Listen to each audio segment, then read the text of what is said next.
Now, I quote those numbers a good bit. And for those of you who have heard them before, I hope you'll forgive me, but they bear repeating because the picture they paint is striking. The obstacles we face as a state and as a people are unmistakable in our response. As we rise to overcome them must be likewise unmistakable, unflinching, and relentless. There are hard truths left to face, but let us not become hardened. Because of these challenges, these disparities cause us to lose sight of the possibilities in our midst. If our hope is replaced by bitterness, we fail generations to come. We cannot raise our children in a world where failure and disappointment are simply accepted. We cannot allow our sons and daughters to grow up believing nothing ever changes, so they give up on trying. Let us instead dedicate ourselves to something better, something bigger, something like hope. That's what my mother and father taught me. See, they were born to a South Carolina and to an America that was very different from the one we know today. They were born to an America of separation and degradation. An America that said a black man and a black woman was worth little more than a mule. An America where the streets bore the scars of segregation and sometimes the trees bore their strange fruit. I can't imagine how that must have been for them. Told that no matter how hard they worked, no matter how much they learned, or how much they achieved, they could only ever be one thing: a black man and a black woman. I can't imagine how difficult that must have been. But no matter how many times they heard that they were wasting their time or that they were just dreamers, they never believed it. They never believed that this country is so tied up in what it has been that it couldn't see what it can be. That's a special kind of faith because it requires you not just to believe in yourself, but believe in the rest of us as well. To believe that we as a people, as a nation, will not let inequality stand, that we will not let injustice prevail, that we will strive to be better than we are, to do better than we have, to have faith in one another and love our neighbors, even if they don't love us. That's a special kind of faith. But men of faith and women of faith are often challenged with disappointment and despair, and my father was no exception. I've heard all the stories of that cool February 40 years ago when a young group of students gathered together much as we have gathered here for a singular cause and a common good. I've heard how they raised their voices in unison, hoping to draw attention to one of the last vestiges of discrimination in Little Orangeburg, South Carolina, a small whites-only bowling alley. The history books refer to it as Jim Crow's final hiding place. So they had their demonstration, and as night fell and cool turned to cold, they built their bonfires and sang protest songs to drive away the chill and the darkness. And they were filled with their faith without fear because they felt safe in their numbers, they felt safe in their communion, because they couldn't have imagined what would happen next. They couldn't imagine that the state police would position themselves along the embankments in front of their beloved campus and down Highway 601 would close ranks like they did. They didn't foresee that those shotguns were loaded with deadly double-aught buckshots. They didn't foresee that they would be turned on them with deadly intent. They couldn't have guessed that the next 8 seconds would push their faith to fracture and change their lives forever. Only 8 seconds to turn the fire sparkles to the zap and zip of gunfire.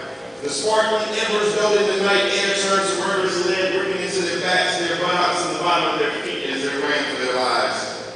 The night of hope and change turns to desperation and despair. The freedom songs turn to screams.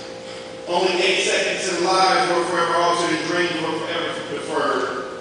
8 seconds and when the dust and smoke cleared, 3 young men, Samuel Hammond, Henry Smith, and Delano Middleton, were dead, 27 others injured, and 1 man was left to pull the full weight of the blame. My father was only 23 years old, 2 years older than I am today, when he helped organize that protest. And though he'd been helping organize marches and sit-ins since he was 15, he couldn't have guessed that a night that saw so much bloodshed would end with him still wounded from the massacre paraded by the authorities on the steps of the city jail. And today, young man in prison as a result of that night's violence, becoming the first and only one-man riot in the history of this country. On that night, injustice left mothers without their sons and left my sister born without her father.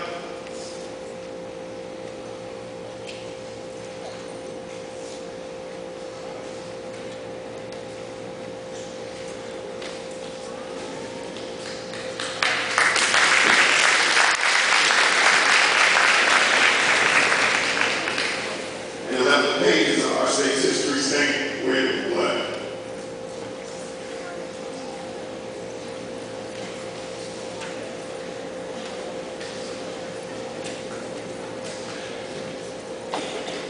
We have lost so much.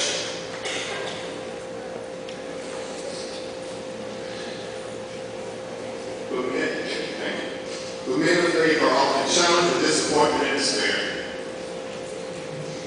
I can't imagine how that must have been for him.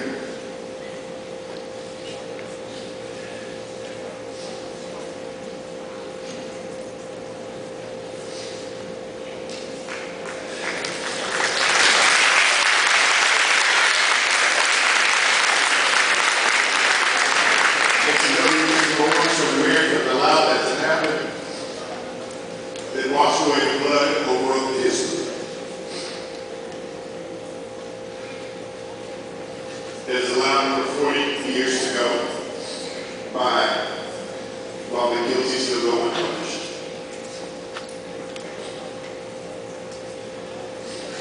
And sometimes it's hard not to see the harm of that night in his expression. And then he smiles.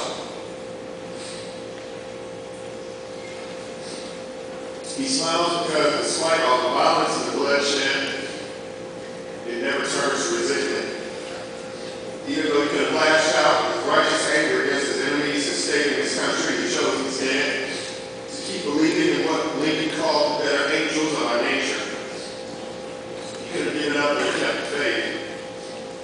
40 years have passed since Kennedy and King, and he still believes in what we can be as a people, who we are as a nation, and the endless potential that dwells deep inside each and every one of us. That's what a hero does. He believes even when the world tells him there is nothing to believe in. He stands up when the world tells him there's nothing worth standing for.